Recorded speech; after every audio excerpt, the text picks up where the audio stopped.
This is Team Kawempe National Referral. We are going to do a demonstration on how to apply and remove the anti-shock garment for a patient with postpartum hemorrhage. And our patient this morning is NJ, a para 1+0 who sustained PPH due to uterine atony. The team on duty is Dr. Katali Jr., an obstetrician gynecologist, Kawempe National Referral, and Dr. Luasa Joel to take us through. So usually you would have your anti-shock garment packed like that after use from the previous patient, stored after decontamination like that. So you'll find the patient in bed, either unconscious or conscious but with unrecordable BPs, or your patient you have chosen needs an anti-shock garment to help in the management of postpartum hemorrhage. So you follow the numbers as you see the team doing on how to apply.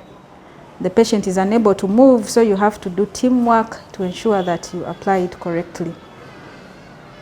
So the middle lines represent the spine, and the first dot up there should be at the lower level of the lowermost rib. Okay, so they have turned the patient on the side. Okay, and then turn back the patient.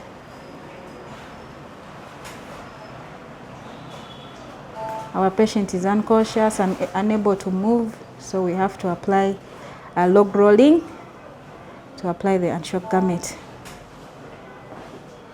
So we have landmarks. We ensure that the ball that causes aortic compression is at the navel.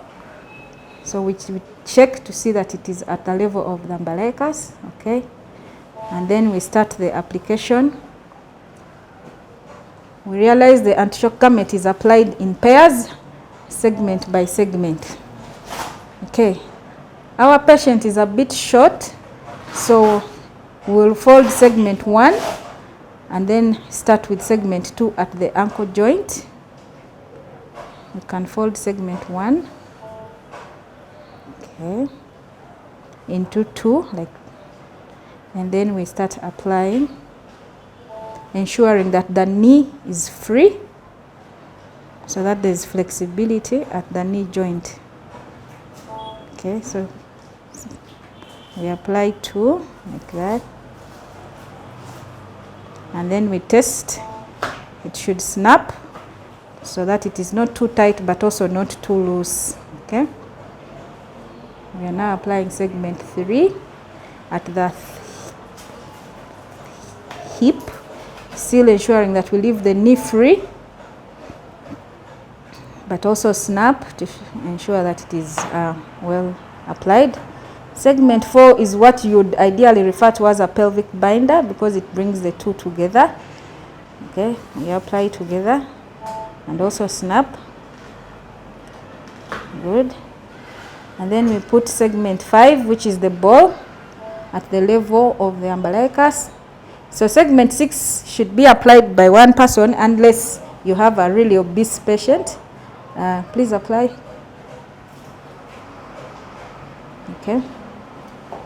Segment 6. And we have our anti-shock garment in place. You can push your hand through to palpate the uterus and see that it is contracted. Okay, you can try to flex the knee and see that if the patient reaches a referral site, they'll be able to do the cervical tear repair. Good. And then we have our oxytocin drip running for the management of atony. Let's also take our vitals. So we keep this anti-shock garment in place for at least 12 to 24 hours and until the cause of bleeding has been addressed, which may be cervical tear, and you're referring the patient. So the referral site keeps the anti-shock garment in place until the cervical tear is repaired and the patient has had stable vitals in terms of blood pressure and pulse rate for at least 2 hours before you start removing. And also there is no more bleeding and the patient is stable.